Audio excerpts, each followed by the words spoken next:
Hello, dear students. Myself, Dr. Devesh Mishra, and today I am going to teach you a very important topic of NCERT biology, that is nerve impulse conduction. तो आज मैं आपको बताऊंगा nerve impulse conduction के बारे में, right. एक बहुत ही कॉन्सेप्चुअल टॉपिक है जो कि NCERT बायोलॉजी की बुक में दिया है, बट उतना क्लैरिटी के साथ नहीं दिया है. So I am going to explain you with that clarity. So let's start. सबसे पहले हमें यह मालूम होना चाहिए कि who has discovered the nerve impulse, right. एक बेसिक क्वेश्चन है, क्योंकि ये इसलिए इंपॉर्टेंट है क्योंकि इसके लिए नोबेल प्राइज मिला हुआ है, right. And who was that person? It was discovered by Lord Adrian. So nerve impulse को किसने डिस्कवर किया? That name was Lord Adrian, और इनको इसके लिए नोबेल प्राइज मिला 1932 में. So 1932 he has won the Nobel prize for the discovery of the nerve impulse. बात समझ में आई? एक चीज क्लियर हुई. दूसरा यहां पे हमें क्या देखना है कि जो नर्व इम्पल्स का जो कंडक्शन है, राइट, जो नर्व इम्पल्स का कंडक्शन है उसके लिए मोस्ट वाइडली एक्सेप्टेड मैकेनिज्म क्या है, राइट. एग्जाम में पूछता है what is the most common mechanism और most widely mechanism for nerve impulse conduction. So most accepted mechanism है ionic theory. Remember ionic theory which was given by Hodgkin and Huxley. That is another very important point we have to remember, right. So यहाँ पे ध्यान रखना है कि किसने खोजा? ये हॉजकिंस और हक्सले ने खोजा, और इस थ्योरी का नाम है ionic theory. So most widely accepted hypothesis for mechanism of nerve impulse conduction is ionic theory. किसने दिया? हॉजकिंस ने और हक्सले ने दिया, राइट. अब देखते हैं होता क्या है. What is nerve impulse? एक सिंपल वर्ड्स में अगर बोला जाए ना, in a very simple words, if I want to say, और मैं आपको बताना चाहूं कि नर्व इम्पल्स क्या है, सो एक्शन पोटेंशियल का ट्रांसमिशन है एक्सॉन पे. That's all. एक सिंपल वर्ड में अगर मैं आपको बोलूं तो मैं बोलूंगा nerve impulse is defined as, if you ask me what is the definition of the nerve impulse, so I will say that it is defined as transmission of action potential along the length of axons, right. Axon की जो length है ना, उसके length पे ही action potential travel करेगा from the axon hillock, then axon की body, और उसके बाद उसके टर्मिनल एंड तक जाएगा. तो बात समझ में आई? तो ये चीज ध्यान में रखना है, नर्व इम्पल्स एक्शन पोटेंशियल का ट्रेवल है. अब इसको हम और डिटेल में देखते हैं. भाई एक्शन पोटेंशियल क्या है? अब आपके बाद दिमाग में एक बात आती है कि एक्शन पोटेंशियल क्या चीज है. सो एक्शन पोटेंशियल क्या होता है? This is created because of the opening of voltage gated ion channel. Very very important thing we have to understand. हमारी हमारी जो बॉडी, हमारी जो सेल्स हैं, राइट, उनमें आयन चैनल्स होते हैं. बहुत तरीके के आयन चैनल्स हैं. उसमें से एक होता है voltage gated ion channel. So action potential is because of voltage gated ion channel, और इसमें भी specially you will see sodium channel which is very important for action potential development, right. So it is because of the voltage gated ion channel. कहाँ पे होंगे ये? क्योंकि हम बात कर रहे हैं नर्व इम्पल्स की, तो कहाँ पे होंगे ये? एक्सॉन में होंगे. So action potential is due to the opening of voltage gated ion channel. Ion channel जो हमारे, अगर आप इस एक्सॉन को देखो, राइट, यहाँ पे आप देखो नर्व फाइबर देख रहे हैं, न्यूरॉन जो हमने अभी पिछले टॉपिक में स्टडी किया था. तो यहाँ पे हम क्या देख रहे हैं? एक्शन पोटेंशियल क्या होता है? इसको हम डिपोलराइजेशन भी बोलते हैं, राइट. यहाँ पे क्या देख रहे हैं कि ये जो सोडियम है ये अंदर आ गया, राइट. तो ये है वोल्टेज गेटेड आयन चैनल. तो वोल्टेज गेटेड आयन चैनल से जब सोडियम अंदर आया, तो यहाँ से जो जो पोटेंशियल डिफरेंस, जो पोटेंशियल डेवलप हुआ, उसको हम बोलते हैं एक्शन पोटेंशियल. और ये एक्शन पोटेंशियल ट्रेवल कैसे करेगा? ऐसे करेगा, along the length of the axon. बात समझ में आ गई? सो एक्शन पोटेंशियल क्या है? Because of the opening of the voltage gated ion channel, specially the sodium, there will be conduction of the action potential. So action potential अब पूरा travel करेगा. पहले यहां से स्टार्ट करेगा, फिर यहां आएगा, फिर यहां आएगा, फिर यहां आएगा. इस तरह से वो पूरे एक्सॉन की लेंथ में ट्रेवल करेगा. इस चीज को हम डिपोलराइजेशन भी बोलते हैं, जो हम आगे डिस्कस करेंगे, right. So now you understand action potential क्या हो गया? Transmission of, sorry, nerve impulse क्या हो गया? Transmission of action potential. और एक्शन पोटेंशियल कैसे डेवलप होगा? वोल्टेज गेटेड सोडियम चैनल के ओपन होने से होगा, जो कहाँ पे अभी इस समय लोकेटेड है. हम बात कर रहे हैं न्यूरॉन की, तो हम एक्सॉन में उनको देख रहे हैं, ठीक है. अब हम देखते हैं एक्शन पोटेंशियल कहाँ से स्टार्ट होगा. बात समझ में आई? किस एरिया में एक्शन पोटेंशियल स्टार्ट होगा? क्योंकि आप अगर एक नर्व फाइबर, जैसे हम लोगों ने पिछली बार डिस्कस किया कि नर्व फाइबर में हम लोग क्या देख रहे थे, न्यूरॉन में हम क्या देख रहे थे, डेंड्राइट था, जो हमें ऐसे छोटे छोटे फाइबर्स जो दिख रहे थे वो डेंड्राइट्स थे, और ये जो ऐसे राउंड बॉडी दिख रही थी उसको हमने सेल बॉडी बोला, न्यूक्लियस है, न्यूक्लियोलाई है, ठीक है। वहाँ से सेल बॉडी से हमने देखा एक्सॉन डेवलप हो रहा है, राइट, वहाँ से एक्सॉन डेवलप हो रहा है। तो ये जो सेल बॉडी का पार्ट जहाँ से एक्सॉन डेवलप होता है वो ट्रायंगुलर एरिया होता है। याद है जब हम लोगों ने पिछले न्यूरॉन के स्ट्रक्चर को डिस्कस किया तो मैंने आपको क्या बताया कि यहाँ पे एक ट्रायंगुलर एरिया है जहाँ से एक्सॉन डेवलप होता है, और उसको हम क्या बोलते हैं, एक्सॉन हिलॉक, राइट। और अगर आपको याद हो उस समय मैंने क्या बोला था, एक्सॉन हिलॉक को हम ट्रिगर पॉइंट भी बोलते हैं, these are also called as trigger point, right, क्योंकि यहीं पे नर्व इम्पल्स कंडक्शन की बिगिनिंग होती है। क्योंकि सारे जो आप क्यों ऐसा बोल रहे हैं इसको ट्रिगर पॉइंट, क्योंकि यहीं पे there is a increase density of the voltage gated sodium channel. तो ये एरिया जो है ना, यहाँ पे आपको वोल्टेज गेटेड सोडियम चैनल बहुत सारे मिलेंगे, इसीलिए इसको हम ट्रिगर पॉइंट बोलते हैं, एक्सॉन हिलॉक। बात समझ में आई? तो ये हमें एग्जाम में पूछेगा एक्शन पोटेंशियल कहाँ से स्टार्ट होता है, तो it starts from the axon hillock, right. So axon hillock से स्टार्ट होता है, इसीलिए इसको हम ट्रिगर जोन बोलते हैं। क्यों यहां से स्टार्ट होता है भाई? एक्सॉन हिलॉक से ही ट्रिगर पोटेंशियल या एक्शन पोटेंशियल क्यों स्टार्ट होता है? क्योंकि यहां पे हाई डेंसिटी है। किस चीज की हाई डेंसिटी है? Voltage gated. रिमेंबर कैसे चैनल है ये? आयन चैनल नहीं हम बात कर रहे हैं, हम बात कर रहे हैं वोल्टेज गेटेड सोडियम चैनल। तो यहां पे आप जो देख रहे हो उसको हम शॉर्ट में मैंने लिखा voltage gated channel of the sodium, they are rich here. तो ये क्या करेंगे, सोडियम की एंट्री कराएंगे और इसी की वजह से रैपिड डीपोलराइजेशन होता है। तो ये चीज हमेशा याद रखना है, action potential is because of the depolarization. जब आप देखोगे ना डीपोलराइजेशन, हम आगे जब डिस्कस करेंगे तब मैं आपको जब बताऊंगा, देन यू विल अंडरस्टैंड कि जब डीपोलराइजेशन होगा तभी इसको हम एक्शन पोटेंशियल बोलेंगे, और एक्शन पोटेंशियल जब डीपोलराइजेशन होगा इसी को हम नर्व इम्पल्स भी बोलते हैं। तो आई थिंक आपको ये बात समझ में आ रही होगी। What is nerve impulse? Nerve impulse क्या है? Depolarization of the axon along the length, right. Depolarization हो रहा है, कैसे हो रहा है? सोडियम की एंट्री हो रही है, क्यों? क्योंकि voltage gated sodium channel open होंगे, राइट। और वो मैक्सिमम कहां पे हमें मिल रहे हैं? एक्सॉन हिलॉक पे मिल रहे हैं, तो स्टार्टिंग वहां से होगी। सो ये चीज ध्यान में समझ में आ गई बात? Is it clear to all of you? Action potential starts at axon hillock, right. Axon hillock पे स्टार्ट होगा, क्यों? Because they are having high density of voltage gated sodium channel which will help in rapid depolarization. Depolarization का मतलब sodium का अंदर आना। We will discuss, right, तो हम आगे अभी डिस्कशन में आएंगे, राइट। अब ये देखो नर्व इंपल्स कंडक्शन के सीक्वेंस को हम क्या बोलेंगे? What is the sequence of nerve impulse conduction? कैसे होगा? क्योंकि देखो ये चीजें है ना बहुत सारी बुक्स में ठीक से बताई नहीं है, तो हमारा एक जो ना हम उसको सोच नहीं पाते हैं कि कैसे उसको समझें। तो नर्व इंपल्स कंडक्शन का सीक्वेंस क्या होगा? देखो सिंपल है, आप ये देखो एक नर्व फाइबर ये है जिसको मैंने N1 बोला, राइट, जिसको मैं यहाँ पे लिखता हूँ ऐसे, राइट, इसको मैं बोल रहा हूँ N1 नर्व फाइबर 1, ये हो गया N2 न्यूरॉन नंबर 2, और ये होगा N3 न्यूरॉन नंबर 3। तो यहाँ पे मैंने लिखा N1 N2 N3। यहाँ पे मैंने 3 न्यूरॉन को एग्जांपल में लिया है क्योंकि इसी तरह से नर्व इंपल्स ट्रेवल होगी। आप देखो डायरेक्शन ऑफ नर्व इंपल्स भी मैंने ऊपर में आपको यहाँ पे दिखाया हुआ है, कैसे जा रहा है। आप पॉइंटर देखो ऐसे जा रहा है, कहाँ से जा रहा है? अब ये देखो ये क्या है? एक न्यूरॉन का एंड पॉइंट है, इसको हम क्या बोलेंगे? Axon terminal. तो जो न्यूरॉन 1 है उसका एक्सॉन टर्मिनल यहाँ पे है, राइट। तो एक्सॉन टर्मिनल से क्या होगा? अब ये साइनेप्स बनाएगा और यहाँ से न्यूरॉन से इंपल्स को ट्रांसमिट करेगा डेंड्राइट को। बात समझ में? एक्सॉन टर्मिनल से किसको जाएगा? डेंड्राइट को। डेंड्राइट से कहाँ जाएगा? Axon hillock. और यहाँ पे जो है आपको एक्शन पोटेंशियल डेवलप होगा और फिर ये यहाँ से ट्रेवल करेगा एक्सॉन में और फिर आएगा एक्सॉन टर्मिनल। तो यही सीक्वेंस फिर से चालू हो गया, एक्सॉन टर्मिनल से फिर नेक्स्ट डेंड्राइट को जाएगा।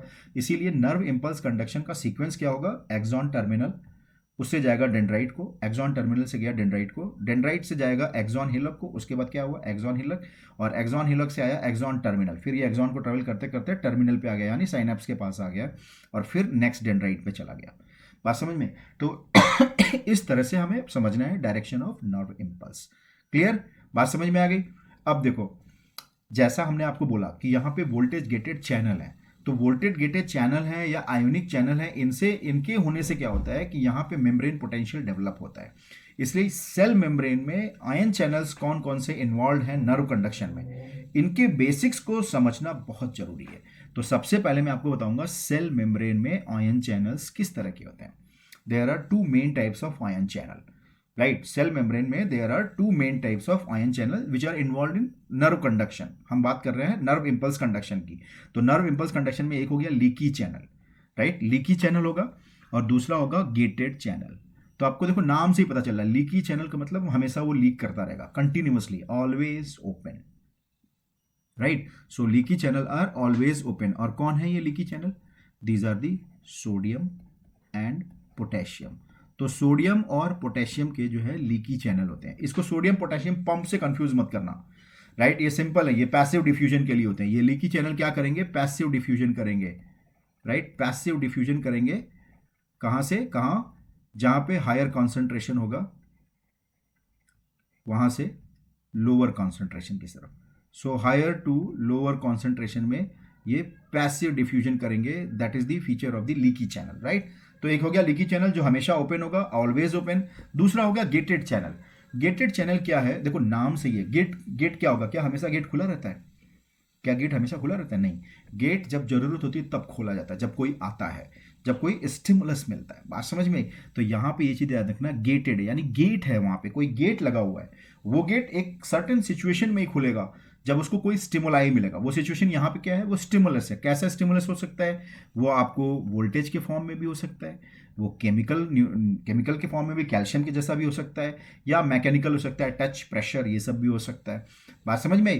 तो यहाँ पे हमें ध्यान रखना है कि gated channel open in response to the stimuli. तो ये हमेशा ओपन नहीं होगा, ये एक स्पेसिफिक टाइम पे ओपन होगा जब इसको स्टिमुलस मिलेगा, which can be because of voltage और केमिकल कंपाउंड और may be the mechanical reasons. So समझ में आई बात? आयोनिक चैनल लीकी है जो हमेशा ओपन होते हैं. सोडियम पोटेशियम जहां से पैसिव डिफ्यूजन हाई कॉन्सेंट्रेशन से लोअर कॉन्सेंट्रेशन में जाएगा. गेटेड चैनल में क्या होगा?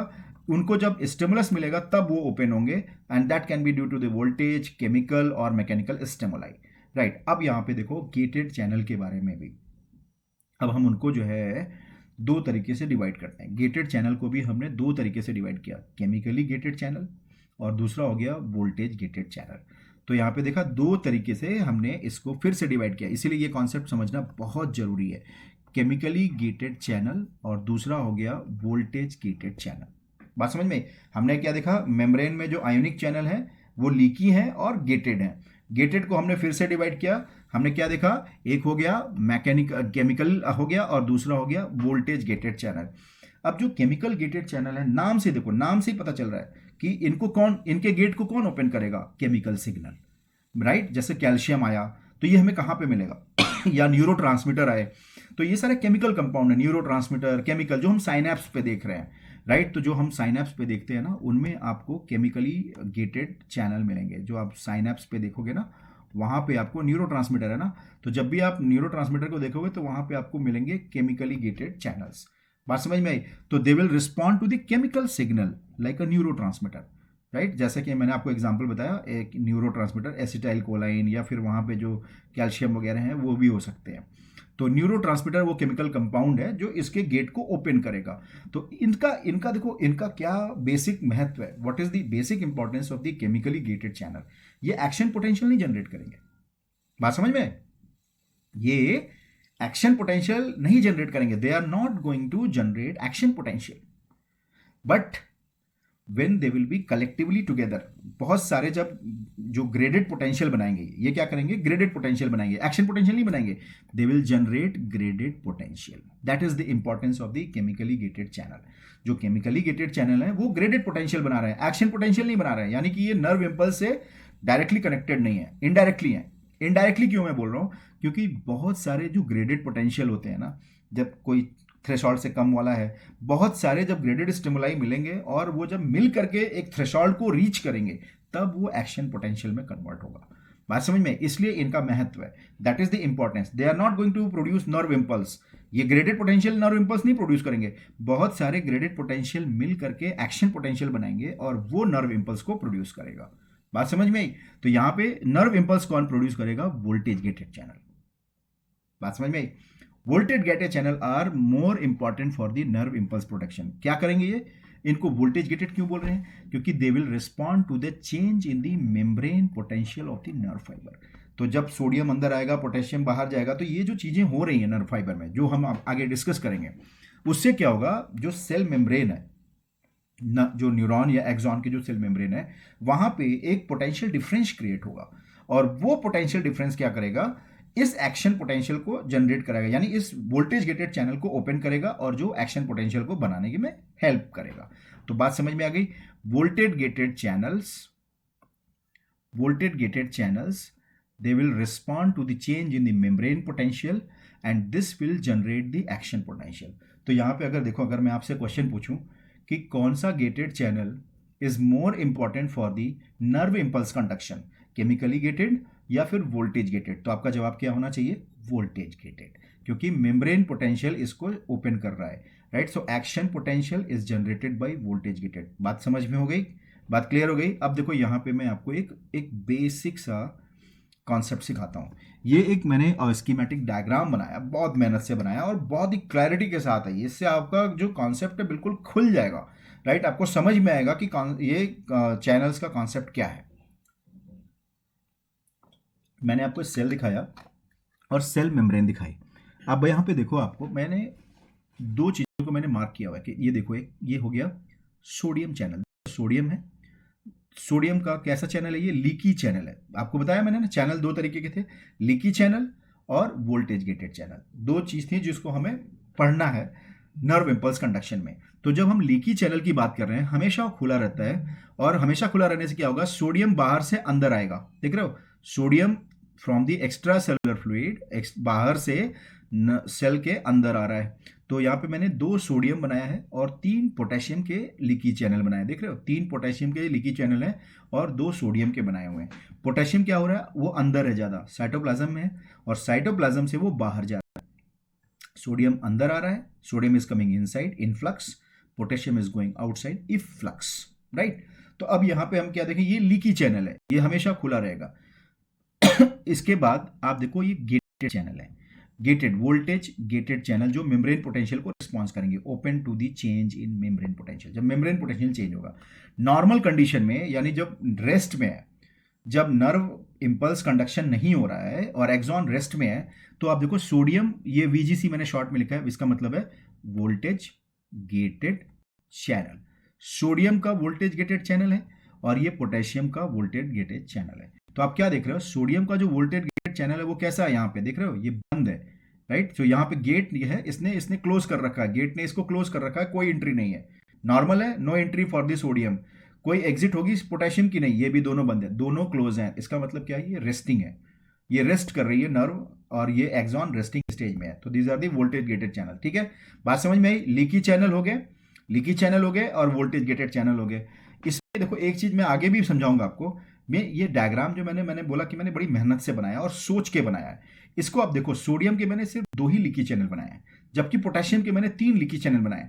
तो अगर मान लो एग्जामिनर तुमसे पूछता है which leaky channel is more abundant in the plasma membrane, in the cell membrane, cell membrane में कौन सा ज्यादा अबंडेंट है, तो कौन सा अबंडेंट है, potassium is more abundant, potassium का leaky channel is more abundant. तो ये चीज ध्यान में रखना, आगे भी मैं बताऊंगा इस चीज को, और इसका इंपॉर्टेंस है।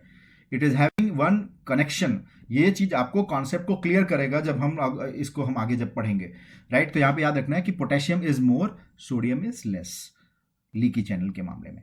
बीच में यहां पे एक देखो, ये मैंने एक वो बनाया हुआ है, एक पंप बनाया हुआ है, can you see this, this is the sodium potassium pump, और यहाँ पे ATP मॉलिक्यूल लगा हुआ है, यानी एनर्जी वाले से रिलेटेड है। तो ये जो सोडियम और पोटेशियम लीकी आयन चैनल है, ये पैसिव डिफ्यूजन है, हायर कॉन्सेंट्रेशन है सोडियम का बाहर में, तो हायर से लोअर की तरफ जा रहा है, अंदर में आ रहा है। पोटेशियम अंदर में हायर है, तो अंदर से बाहर की तरफ जा रहा है, क्योंकि अंदर में बाहर में लोअर है। लेकिन यहाँ पे ये जो सोडियम पोटेशियम पंप यहाँ पे आप जो देख रहे हो, ये ऐसा नहीं है, ये क्या है, ये एक्टिव ट्रांसपोर्ट करेगा, क्योंकि अब यहाँ पे इसको ATP की एक एनर्जी मिलेगी, एक ATP एनर्जी इस्तेमाल होगी, और ये अगेंस्ट दी कॉन्सेंट्रेशन ग्रेडियंट भेजेगा। देखो सोडियम कहाँ पे ज्यादा है, बाहर ज्यादा है और अंदर कम है, right. It is more outside and less inside.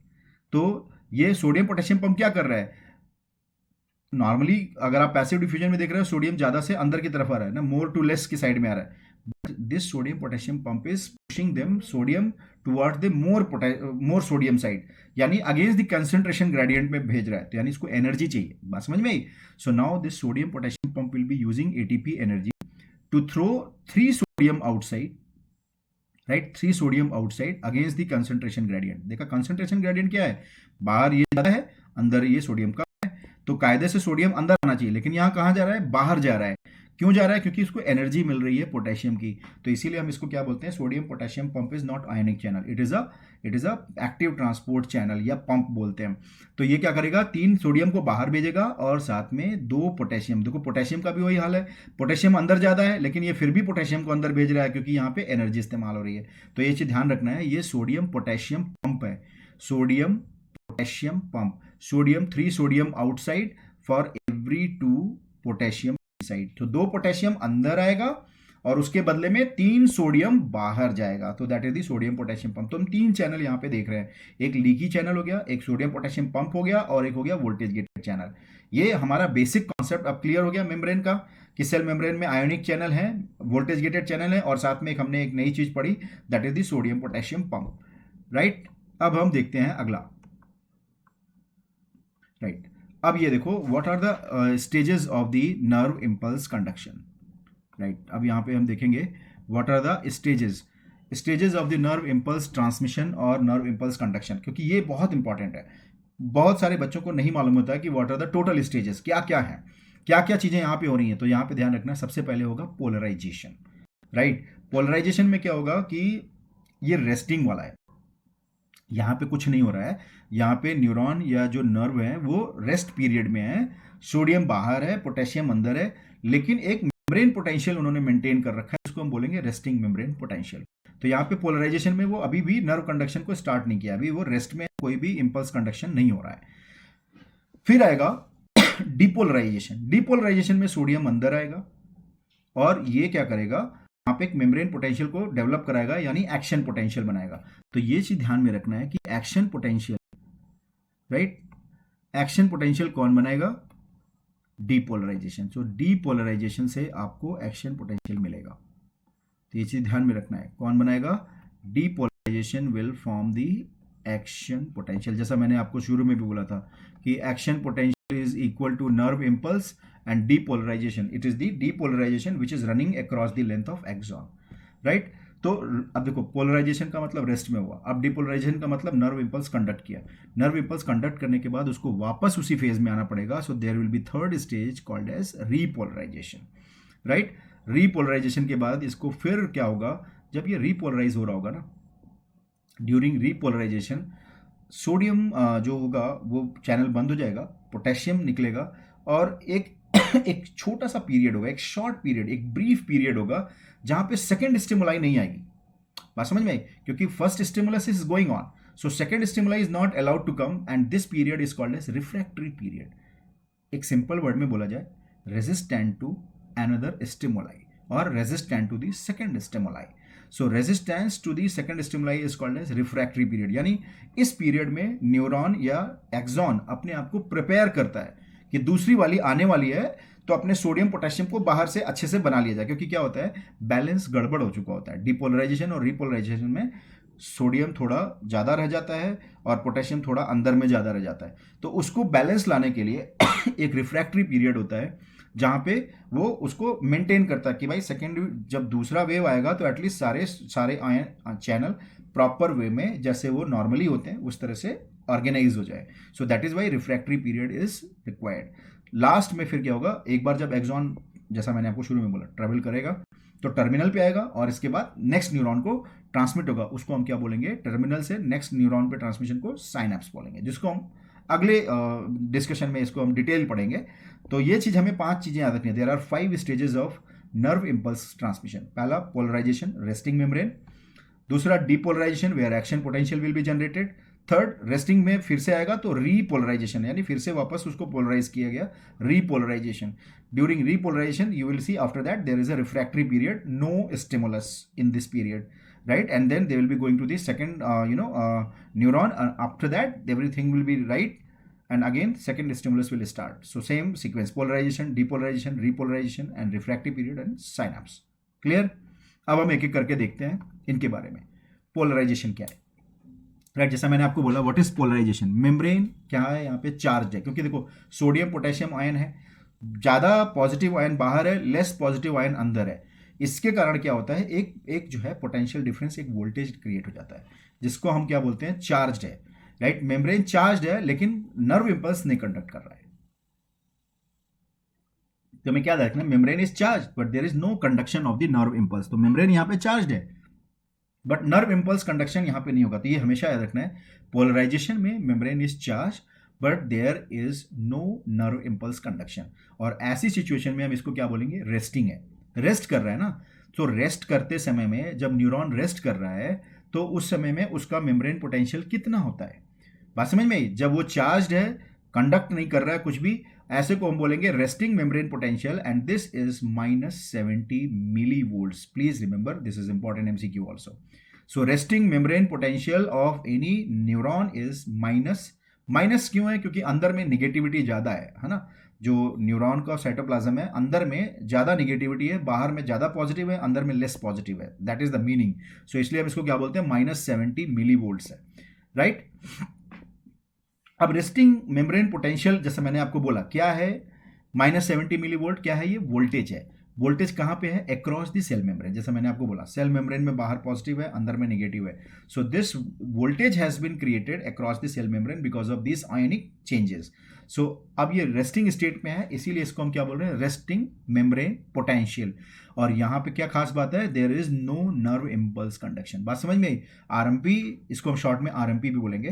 तो रेस्टिंग मेम्ब्रेन पोटेंशियल में क्या है, एक वोल्टेज क्रिएट हुआ है सेल मेम्ब्रेन में, क्योंकि बाहर में सोडियम ज़्यादा है, अंदर में पोटेशियम कम है, यानी पॉजिटिव आयन बाहर ज़्यादा है, लेस पॉजिटिव आयन अंदर में है, इसीलिए अंदर में निगेटिविटी है, इसीलिए उसको -70 मिली वोल्ट बोल रहे हैं। और यहाँ पे वो रेस्टिंग स्टेट में है। रेस्टिंग स्टेट का मतलब क्या है कि कोई भी नर्व इम्पल्स कंडक्शन नहीं होगा। Polarization means there is no nerve impulse conduction. अब बात ये आती है कि रेस्टिंग मेम्ब्रेन पोटेंशियल बनता कैसे है, राइट? जैसा हमने देखा ना, resting membrane potential -70 millivolt क्यों है, जो मैं अभी आपको बता रहा था। ये निगेटिव साइन का मतलब क्या है? निगेटिव साइन का मतलब है कि इनसाइड ऑफ द मेम्ब्रेन, अगर आप देखो मेम्ब्रेन में यहाँ पे क्या है, पोटेशियम है, ये भी पॉजिटिव आयन ही है, राइट? यहाँ पे हमको क्या दिख रहा है, अंदर में पोटेशियम होगा और बाहर में सोडियम होगा। लेकिन क्या होगा, बाहर में सोडियम बहुत ज़्यादा है और अंदर में उसके कंपैरिजन में पोटेशियम कम है, इसीलिए यहाँ पे एक निगेटिव चार्ज डेवलप हो जाता है। और इसीलिए हम बोलते हैं कि it is negative -70 millivolt, right? Inside the membrane is negative with respect to the outside, क्योंकि यहाँ पे एक तो ये भी है, प्लस कुछ ऐसे हमारे निगेटिवली चार्ज प्रोटीन्स भी होते हैं, राइट? सो यहाँ पे हमें याद रखना है, निगेटिवली चार्ज प्रोटीन्स भी होते हैं, जिसके कारण यहाँ पे निगेटिव पोटेंशियल बनता है।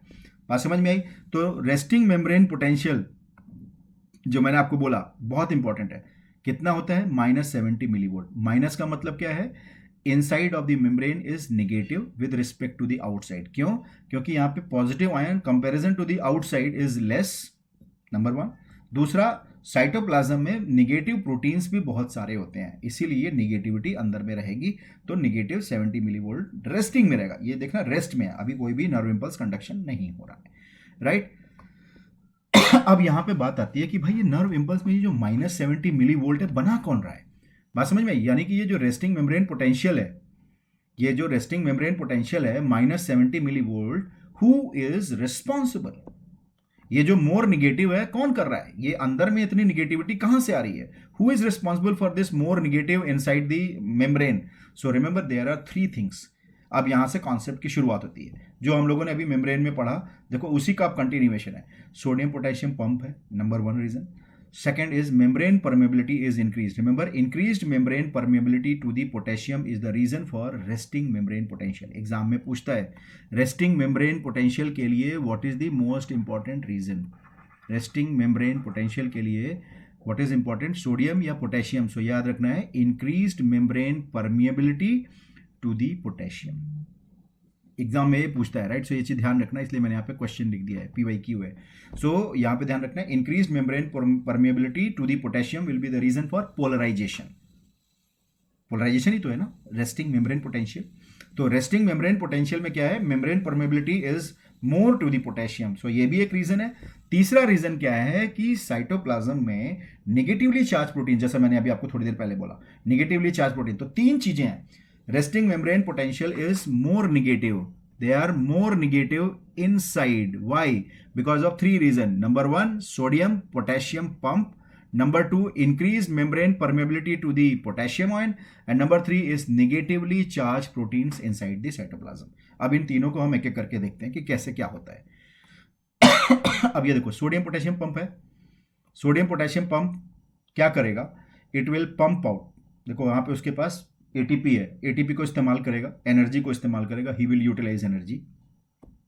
पोटेशियम को क्या करेगा? अंदर भेजेगा. तो सोडियम पोटेशियम पंप यहाँ पे देखो, ये है सोडियम पोटेशियम, ये तो लीकी चैनल है ना, ये लीकी चैनल है, ये तो concentration gradient high to lower concentration में आया, यानी सोडियम अंदर आ रहा है. हाई टू लोअर कंसंट्रेशन, यानी हाई मतलब पोटेशियम अंदर में ज्यादा है तो अंदर से बाहर जा रहा है, तो ये हो गया लीकी चैनल, राइट. अब हम बात कर रहे हैं सोडियम पोटेशियम पंप की. Sodium potassium pump, sodium potassium pump क्या करेगा? पंप करेगा किसको? सोडियम को. कहां पे? अपोजिट में, यानी पोटेशियम बाहर है लेकिन ये बाहर ही उनको भेजेगा, यानी 3 पोटेशियम बाहर गया, सॉरी 3 सोडियम बाहर गया, तो it is going to pump out 3 sodium outside. 3 sodium बाहर आया और साथ में क्या हुआ? 2 पोटेशियम को अंदर किक किया, अंदर पंप किया, तो 3 sodium outside, 3 sodium outside and 2 potassium inside. So that is the sodium potassium pump. अब ये देखो तुम्हें क्या दिख रहा है? 3 सोडियम बाहर आया, 2 पोटेशियम अंदर आया, तो पॉजिटिव चार्ज ज्यादा है बाहर में और यहाँ पे लेस पॉजिटिव है. तो इसका मतलब यही होता है जो हम लोग बार बार बोल रहे हैं ना कि -70 मिलीवोल्ट क्यों है अंदर में. जो आरएमपी के बारे में हम लोग बोल रहे हैं कि आरएमपी क्या है? रेस्टिंग मेम्ब्रेन पोटेंशियल कितना है? Resting membrane potential is -70 millivolt. तो क्यों है माइनस? ये माइनस क्यों है? क्योंकि आप देख रहे हो यहाँ पे पॉजिटिव आयन कम है और यहाँ पे पॉजिटिव आयन ज्यादा है, इसीलिए ये निगेटिविटी अंदर में है. तो पहला रीजन हो गया सोडियम पोटेशियम पंप. बात समझ में आई? अब दूसरा रीजन देखते हैं क्या है. Increased membrane permeability to the potassium ion. जो मैंने आपको बोला कि कौन सा ion? Potassium, right. So potassium ion की मेम्ब्रेन परमेबिलिटी बढ़ेगी.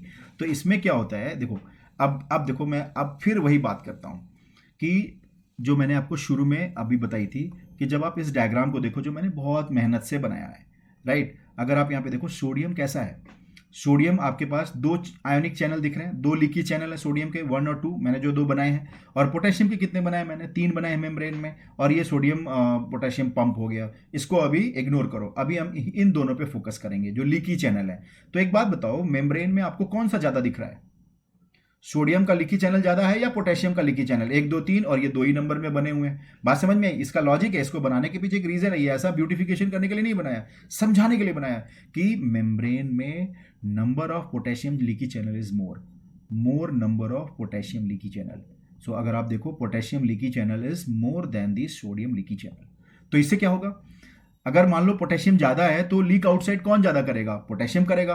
सो that is why there is increase diffusion of the potassium to the outside, right. तो यहां पे पोटेशियम लीकी चैनल ज्यादा होने से क्या होगा? पोटेशियम ज्यादा जाएगा बाहर की तरफ में और सोडियम आएगा अंदर, लेकिन सोडियम उतना नहीं आएगा जितना, क्योंकि देखो जब 2 सोडियम आ रहा है तो उस समय में 3 पोटेशियम बाहर निकल जा रहा है.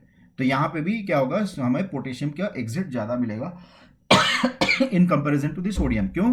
क्योंकि potassium leaky channel is more in number in the membrane. बात समझ में आई?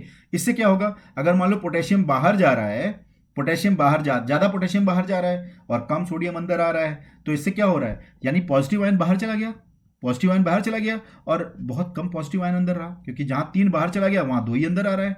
तो इसका मतलब क्या हुआ? फिर से वही बात हो गई कि निगेटिविटी क्रिएट हो रही है अंदर में. सो this will create negative charge inside, क्योंकि अंदर में पॉजिटिव आयन कम हो गया, क्योंकि पॉजिटिव आयन तो बाहर ज्यादा निकल रहे हैं, पोटेशियम ज्यादा है, पोटेशियम निकलते जा रहा है, तो अंदर में क्या हो रहा है? पॉजिटिव आयन की संख्या कम हो गई, there number are less and their concentration is more on outside. So that is why negative charge inside, negative देखो यहाँ पे inside में क्या दिखा रहा हूँ मैं? नेगेटिव हो गया, नेगेटिव हो गया, नेगेटिव हो गया, और आउटसाइड में क्या हो गया? पॉजिटिव हो गया, पॉजिटिव चार्ज आउटसाइड. बात समझ में आई? Because of increase membrane permeability to the potassium. क्यों? क्योंकि number of leaky channel is more for the potassium. So more potassium is moving outside, less sodium is coming in comparison to that. So what is happening? It is creating negative charge inside and positive charge outside. तो ये भी एक reason है कि why our resting membrane potential is. बात समझ में आई? फिर से आपने क्या देखा? रेस्टिंग मेम्ब्रेन पोटेंशियल यहाँ पे मैंने फिर देखा 70 मिली वोल्ट है. निगेटिव है, राइट। सो ये निगेटिव इसीलिए बार बार आ रहा है क्योंकि अंदर में पॉजिटिव आयन कम है और बाहर में पॉजिटिव आयन बहुत ज़्यादा है, इसलिए इसको हम निगेटिव बोल रहे हैं। बात समझ में आ गई? तो ये चीज़ समझी। अब आते हैं निगेटिवली चार्ज प्रोटीन के बारे में। तीसरा जो कंपोनेंट, क्यों resting membrane potential is -70 millivolt, is because of sodium potassium pump, जो हमने पहला देखा, is because of increase membrane permeability to the potassium, जो हमने अभी पढ़ा, and third we are seeing that it is because of negatively charged proteins, they are more within the cell cytoplasm. यानी यहाँ पे अंदर में आपको negatively charge proteins are more in quantity. तो ये चीज़ हमें ध्यान में रखना है, निगेटिवली चार्ज प्रोटीन्स क्या हैं, यहाँ पे ज़्यादा है। So negatively charge proteins are more inside the cytoplasm and that is the another reason for -70 millivolt resting membrane potential. बात समझ में आई? तो this is creating negative potential. तो ओवरऑल नेगेटिव क्यों है? क्योंकि लेस पॉजिटिव आयन है in comparison to the outside, along with that there are more negative. तो इन सब चीजों से मेम्ब्रेन में एक पोटेंशियल क्रिएट हुआ। बात समझ में आई? मेम्ब्रेन में यहाँ पे जो पोटेंशियल क्रिएट हुआ उसी को हम बोल रहे हैं रेस्टिंग मेम्ब्रेन पोटेंशियल -70 मिलीवोल्ट। ये एक्चुअली मैं वहां बना लिख दिया हूं, बट ये यहाँ पे होगा जिसको आप बोल रहे हो resting membrane potential is equal to -70 millivolt. ठीक है, तो ये बात हम कहां पढ़ रहे हैं? पोलराइजेशन की बात हम कर रहे हैं। यानी नर्व अभी भी रेस्टिंग फेज में है, कोई भी नर्व इंपल्स कंडक्ट नहीं हो रही है। तो इसका ये मतलब नहीं है कि नर्व आराम कर रही है, एनर्जी नहीं यूज हो रही है, ऐसा मत समझना, ये बहुत ही रॉन्ग कॉन्सेप्ट है। ये चीज ध्यान रखना है, यहाँ पे एनर्जी यूज हो रही है एटीपी में, सोडियम पोटेशियम पंप जो ये चल रहा है ना, तो इसीलिए यहाँ पे आपको ये इतना पोटेंशियल मिल रहा है। रेस्टिंग मेम्ब्रेन पोटेंशियल का मतलब नर्व इंपल्स कंडक्ट नहीं हो रही है, बट यहाँ पे एनर्जी यूज हो रही है क्योंकि यहाँ पे सोडियम पोटेशियम पंप मेंटेन कर रहा है इसकी निगेटिविटी को। बात समझ में आई? तो यहाँ पे एक काम हो रहा है, एनर्जी का कंजम्पशन हो रहा है। ये ऐसा नहीं कि सोया हुआ है, कोई एनर्जी इसमें इस्तेमाल नहीं हो रही है। They are utilising energy for the sodium potassium pump to maintain -70 millivolt of resting membrane potential. बात समझ में आ गई बच्चे? तो अब चलो देखो आगे चलते हैं कि डीपोलराइजेशन में क्या होता है। पोलराइजेशन समझ में आ गया, resting membrane potential was -70 millivolt, sodium potassium pump, फिर increase permeability for the potassium ion, right. इसके बाद हमने देखा कि निगेटिव प्रोटीन ज़्यादा थे, तो वो हो गया पोलराइजेशन। यहाँ नर्व इंपल्स कंडक्शन नहीं हो रहा है। कहाँ होगा नर्व इंपल्स कंडक्शन? डिपोलराइजेशन में होगा, राइट। सो डिपोलराइजेशन में क्या हम बोलते हैं? What is depolarisation? It means generation of action potential. याद आया? मैंने आपको वहां पे शुरू में भी क्या लिखा था? Action potential is equal to depolarisation which is equal to the nerve impulse conduction. याद है? तो डिपोलराइजेशन का मतलब हुआ जनरेशन ऑफ एक्शन पोटेंशियल, यानी एक्शन पोटेंशियल जनरेट होगा। क्यों होगा? देखा आपने यहां पे क्या हो रहा है, बाहर में जो सोडियम था ज्यादा, अब वो क्या हुआ, उसकी परमेबिलिटी बढ़ जाएगी, वो अंदर आ जाएगा। So because of increased permeability of the sodium they will come inside. तो सोडियम बाहर से अंदर आने में क्या हो जाएगा, अब अंदर में पॉजिटिव हो जाएगा, राइट। अंदर में पॉजिटिव जो है क्रिएट करेगा पॉजिटिव मेम्ब्रेन पोटेंशियल, और इसकी वजह से क्या होगा, नर्व इंपल्स कंडक्शन होगा, जिसको हम बोलते हैं डीपोलराइजेशन। इसको हम बोलेंगे डीपोलराइजेशन। बाहर निगेटिव, नॉर्मली क्या है, बाहर पॉजिटिव है। अगर नॉर्मली आप एक न्यूरॉन के स्ट्रक्चर को देखते हो तो आपको क्या दिख रहा है, बाहर में जो सोडियम है दैट इज ब्रिंगिंग पॉजिटिव, और अंदर में जो पोटेशियम है दैट इज निगेटिव। अब यहाँ पे क्या हुआ, यहाँ पे पोटेशियम चला गया बाहर और सोडियम आ गया अंदर, और इस चीज को हम बोलते हैं depolarisation, right. So this is called depolarisation, right. तो डीपोलराइजेशन का मतलब अब यही एक्शन पोटेंशियल यहां से जनरेट हो जाएगा। इसके अंदर आने से ना, सोडियम के अंदर आने से, पोटेशियम के बाहर जाने से यहां पे एक पोटेंशियल डिफरेंस क्रिएट होगा, and that is called as action potential. तो ये क्यों होता है? Because of increase in sodium permeability, right. कहां के लिए? अंदर के लिए। अंदर के लिए याद रखना, किसके लिए हो रही है? अंदर के लिए। Increase sodium permeability for inside. So इसमें क्या होगा, रिवर्सल ऑफ मेम्ब्रेन पोटेंशियल। तो आप देखा, बाहर में पहले पॉजिटिव था, अंदर में निगेटिव था, अब क्या हुआ, रिवर्सल हो गया, बाहर में निगेटिव हो गया, अंदर में पॉजिटिव हो गया, तो reversal of membrane potential will be there. So this is called depolarisation, जहां पे एक्शन पोटेंशियल जनरेट हो रहा है because of increase in sodium permeability. बात समझ में? तो एक बेसिक इंट्रोडक्शन है डिपोलराइजेशन का। देखते हैं आगे क्या होता है। अब यहाँ पे देखो, मेम्ब्रेन पोटेंशियल, हमने यहाँ पे क्या बोला आपको कि there is a reversal of membrane potential. तो अब मेम्ब्रेन पोटेंशियल हमें समझना जरूरी है। What is membrane potential? इसका कॉन्सेप्ट समझे बगैर हमें डिपोलराइजेशन की कॉन्सेप्ट समझ में नहीं आएंगे, राइट। तो इसलिए मैं पहले आपको बताऊंगा मेम्ब्रेन पोटेंशियल क्या होता है। So membrane potential is of two types. देखो अब मैंने आपको यहाँ पे याद आया जब मैं आपको जो केमिकल गेटेड चैनल और वोल्टेज गेटेड चैनल के बारे में बता रहा था, उस समय में मैंने आपको बताया ना कि ग्रेडेड पोटेंशियल और एक्शन पोटेंशियल, केमिकल चैनल जो थे वो ग्रेडेड पोटेंशियल बना रहे थे और action potential was created by voltage gated channel. तो यहाँ पे वही चीज फिर से हम देख रहे हैं, membrane potential there are two types, जिसको मैं एक देखते हैं ग्रेडेड पोटेंशियल और दूसरा होता है action potential. So there are two types of membrane potential, one is action potential, one is graded potential. हमें याद क्या रखना है कि action potential is equal to the nerve impulse, right. ये नर्व इम्पल्स है, ग्रेडेड पोटेंशियल नर्व इम्पल्स नहीं है। ग्रेडेड पोटेंशियल की खास बात क्या है, अब देखो ग्रेडेड पोटेंशियल जैसा मैंने आपको बोला था कि वो केमिकल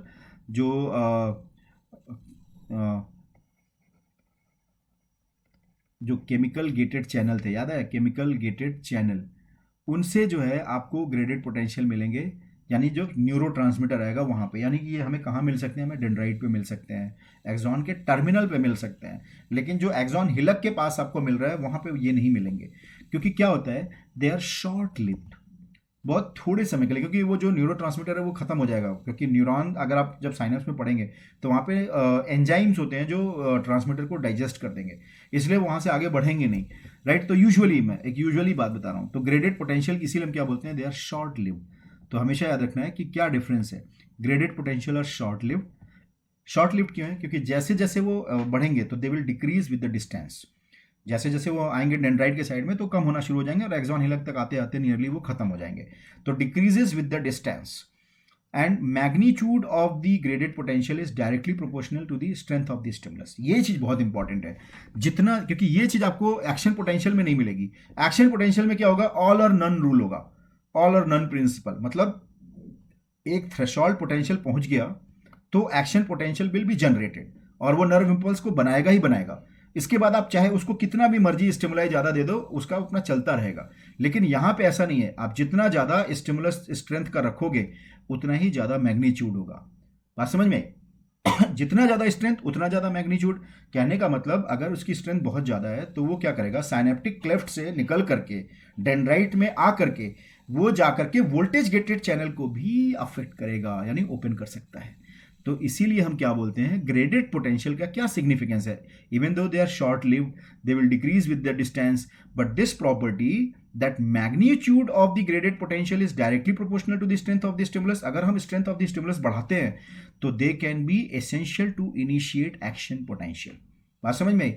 बहुत सारे, आपको याद है उस समय मैंने बोला बहुत सारे ग्रेडेड पोटेंशियल समड अप होकर के एक्शन पोटेंशियल में कन्वर्ट हो सकते हैं। They are essential to initiate, क्योंकि भाई साइनेप्स से ही तो न्यूरॉन के इंपल्सेस आ रहे हैं ना, तो साइनेप्स से यहां तक कैसे पहुंच रहा है, एक्सॉन हिलक तक। एक्सॉन हिलक तक लाने के लिए ग्रेडेड पोटेंशियल ही चाहिए। बात समझ में आई? तो ग्रेडेड पोटेंशियल क्या करेंगे, एसेंशियल है एक्शन पोटेंशियल को इनिशिएट करने के लिए। बट एक्शन पोटेंशियल कौन बना रहा है, एक्शन पोटेंशियल इज बनाने वाले कौन है, these are created by voltage gated channel, और स्पेशली कौन सा, सोडियम का वोल्टेज गेटेड चैनल। बात समझ में आ गई? तो देखा आपने, chemical gated channel is for graded और voltage gated sodium channel is for action potential. बात समझ में आई? ग्रेडेड पोटेंशियल बहुत सारे छोटे छोटे, सपोज करो मैं ऐसे लिखता हूं G1, G2, G3, ये तीन ग्रेडेड पोटेंशियल हैं। ये तीनों मिल करके जब एक थ्रेशोल्ड को क्रॉस कर जाएंगे ना, जब एक थ्रेशोल्ड को टच कर लेंगे जिसको हम बोलते हैं थ्रेशोल्ड पोटेंशियल, तब ये यहां पे एक्शन पोटेंशियल में कन्वर्ट हो जाएगा। ये चीज समझना है हमें। बात समझ में? इसीलिए यहां पे ये वर्ड लिखा है, essential to initiate action potential. और एक्शन पोटेंशियल बन गया तो इसके साथ क्या प्रॉब्लम है, मतलब इसकी खास बात क्या, प्रॉब्लम नहीं है, it will not decrease with the distance, यानी जब ये एक्सॉन से एक्सॉन के एक छोर से दूसरे छोर पे जाएगा तो कहीं पे भी डिक्रीज नहीं होगा, ये एकदम यूनिफॉर्म है। इसीलिए मैंने बोला कि इसमें ऑल और नन प्रिंसिपल चलता है, ऑल और नन, या तो स्टार्ट ही नहीं होगा। अगर मान लो G1, अगर मान लो ग्रेडेड पोटेंशियल 1 और 2 बना और ये थ्रेशोल्ड स्टिमुलस तक नहीं पहुंचा तो एक्शन पोटेंशियल बनेगा ही नहीं।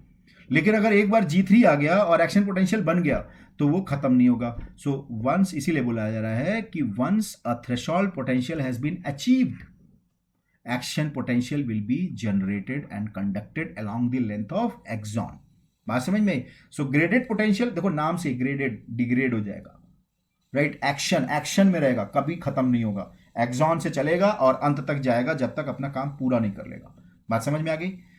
तो ये चीज ध्यान में रखना है, chemical gated channel for graded और action potential is voltage gated. So इसको याद रखने का एक तरीका भी हो सकता है। देखो केमिकल कैसे लिखोगे, सी, और ग्रेडेड कैसे लिख रहे हो, ऐसे। तो सी के साथ सिमिलर है, तो केमिकल जो केमिकल गेटेड चैनल है वो ग्रेडेड पोटेंशियल बनाएगा। और देखो ए कैसे लिखते हैं, ए और ए का उल्टा वी, तो voltage gated channel is for action potential. ऐसे भी हम इसको याद रख सकते हैं निमोनिक के जैसा, राइट? अब यहां पे देखो, अब मैं वही बात बोलने वाला हूं कि कैसे ग्रेडेड पोटेंशियल जो है एक थ्रेशोल्ड पोटेंशियल बनाएगा और एक्शन पोटेंशियल बिल्ड करेगा, यानी जिसको हम बोलेंगे डीपोलराइजेशन। बात समझ में? इसीलिए मैंने बोला कि डीपोलराइजेशन समझने के लिए मेम्ब्रेन पोटेंशियल जरूरी है। मेम्ब्रेन पोटेंशियल में दो पार्ट हमने पढ़ा, ग्रेडेड पोटेंशियल, एक्शन पोटेंशियल। तो यहां पे जब हम स्टिमुलस दे रहे हैं ना, तो वो स्ट्रांग होना चाहिए, it should be strong enough to convert graded potential, जो मैंने आपको बोला ना कि G1, G2, G3 ये सब मिलके इतने स्ट्रांग होने चाहिए कि ये थ्रेशोल्ड पोटेंशियल में कन्वर्ट हो जाए। थ्रेशोल्ड पोटेंशियल कितना होगा? देखो रेस्टिंग पे याद है, रेस्टिंग -70 था, राइट? थ्रेशोल्ड का मतलब ये कब स्टार्ट होगा? तो ये जो थ्रेशोल्ड स्टिमुलाई है उसका एक रेंज होता है -55 मिलीवोल्ट टू -50 मिलीवोल्ट। यानी अब ये क्या होगा, बढ़ रहा है ना, क्योंकि माइनस में है ना, तो अब जितना हम इधर आएंगे उतना ही, यानी कि उसका पॉजिटिविटी बढ़ रहा है, तो पॉजिटिविटी की तरफ जा रहा है। यानी थ्रेशोल्ड पोटेंशियल जब उसका -55 हो जाएगा तब यहां पे एक्शन पोटेंशियल जनरेट होगा। बात समझ में? तब यहां से ये क्या करेगा, अब देखो यहां से इसकी कहानी शुरू होती है, कैसे डिपोलराइजेशन होगा। Graded potential is added up to form the threshold potential. Threshold potential क्या है, -55। तो यहां पे मैं क्या बोलना चाहता हूं कि -55 मिली वोल्ट का जो आपको मेम्ब्रेन पोटेंशियल मिल रहा है, इस पे क्या होगा, क्या काम है इसका? -55 का क्या रोल है हमारे नर्व इंपल्स कंडक्शन में? एग्जाम में पूछता है। ये क्या करेगा, ओपन करेगा किसको, वोल्टेज गेटेड सोडियम चैनल। याद आया? मैंने अभी आपको शुरू में क्या बोला था कि रेस्टिंग मेम्ब्रेन पोटेंशियल के लिए कौन सा आयन इंपॉर्टेंट है, पोटेशियम। और अब देखो एक्शन पोटेंशियल के लिए या फिर डीपोलराइजेशन के लिए कौन सा आयन इंपॉर्टेंट है, सोडियम। तो ये चीज ध्यान रखना, ये बहुत ही इंपॉर्टेंट की पॉइंट है जो आपको दिमाग में हमेशा रखना, एग्जाम में पूछता है, राइट? रेस्टिंग मेम्ब्रेन पोटेंशियल के लिए पोटेशियम इंपॉर्टेंट है और एक्शन पोटेंशियल के लिए सोडियम इंपॉर्टेंट है। वही आप देखो, इसको रटना नहीं है, आप देखो समझ रहे हो आप कि ग्रेडेड पोटेंशियल आया, थ्रेशोल्ड पोटेंशियल में कन्वर्ट हुआ और थ्रेशोल्ड पोटेंशियल कितना हो गया, threshold potential has been converted to -55 millivolt to -50 millivolt. इससे क्या होगा, अब ये करेगा open voltage gated sodium channel को। इससे क्या फायदा होगा, व्हाट विल हैपन नाउ? अगर मान low voltage gated sodium channel open हो गया तो क्या हो सकता है, अब हम लोग उसको देखते हैं, right? Voltage gated sodium channel अगर ओपन हुआ, राइट? अब देखो यहां पे इस डायग्राम को फिर से समझो, इस डायग्राम को एक बार फिर से रिवाइज करते हैं। देखो मैंने आपको क्या दिखाया, ये दोनों क्या है, लीकी चैनल है, सोडियम लीकी चैनल, और ये हो गया पोटेशियम लीकी चैनल। सोडियम अंदर आ रहा है, पोटेशियम बाहर जा रहा है, राइट? ये क्या हो गया, सोडियम पोटेशियम पंप हो गया with ATP, 3 sodium outside and 2 potassium inside. Clear? अब यहां पे देखो ये वोल्टेज गेटेड चैनल है, राइट? जैसे ही -55 मिलीवोल्ट डेवलप हुआ membrane potential, right? -55 millivolt potential develop होने पे क्या हुआ, ये देखो, ये अब ये जो गेट है पहले क्या था, यहाँ पे क्लोज हुआ करता था, याद है? पिछले डायग्राम में मैंने क्या दिखाया, वो क्लोज था। अब ये क्या हुआ, ये ओपन हो गया। तो there is a opening of the sodium channel, और ये कौन सा चैनल है, वोल्टेज, मैंने शॉर्ट में लिखा है voltage gated channel. So opening of the voltage gated sodium channel. बात समझ में आई? तो voltage gated sodium channel open होने से क्या होगा, अब देखो क्या हो गया, सोडियम एंट्री करना शुरू कर दिया, क्योंकि ये सोडियम का चैनल है तो सोडियम को अलाउ करेगा, तो सोडियम एंट्री हुआ। पोटेशियम क्या है यहाँ पे, potassium voltage gated channel, potassium close है अभी। बात समझ में आई? तो ड्यूरिंग डीपोलराइजेशन क्या मिलेगा, एग्जाम में पूछता है, याद रखना इस चीज को, ये बहुत इंपॉर्टेंट कॉन्सेप्ट है जो मैं आपको इमेजेस में समझा रहा हूं। ड्यूरिंग डीपोलराइजेशन क्या मिलेगा आपको, there is a open voltage gated sodium channel. And what about the potassium? Potassium voltage gated channel will be closed. बात समझ में आ गई? डिपोलराइजेशन में सोडियम ओपन होगा, वोल्टेज गेटेड चैनल की बात हम कर रहे हैं, और पोटेशियम बंद रहेगा, राइट? तो ऐसे में क्या होगा, अब सोडियम आएगा अंदर, सोडियम आया अंदर, सोडियम हैज एंटर्ड इनसाइड। तो आपने देखा सोडियम इंटर अगर अंदर आ गया तो क्या होने वाला है, सोडियम जब अंदर आएगा ना तो ये क्या करेगा और भी जो वोल्टेज गेटेड, क्योंकि यह तो मैंने आपको एक ही बना के दिखाया ना, ऐसे बहुत सारे वोल्टेज गेटेड चैनल एक्सॉन में हैं, तो ये और भी जो वोल्टेज गेटेड चैनल हैं उनको ओपन करेगा। यानी इसके बाजू में भी तो होगा ना, जैसे हम नर्व इंपल्स कंडक्शन देख रहे हैं, तो हर एक एरिया में एक वोल्टेज गेटेड चैनल है, तो अब ये एक एक करके सबको ओपन करने लगेगा। जैसे ही सोडियम अंदर आएगा तो it will open more voltage gated sodium channel. बात समझ में? और जब और ज्यादा वोल्टेज, देखो एक के आने से क्या हुआ था, -55 मिली वोल्ट पे आपने क्या देखा था, थ्रेशोल्ड स्टिमुलाई था, याद है? जो हमने अभी देखा थ्रेशोल्ड स्टिमुलाई -55 था।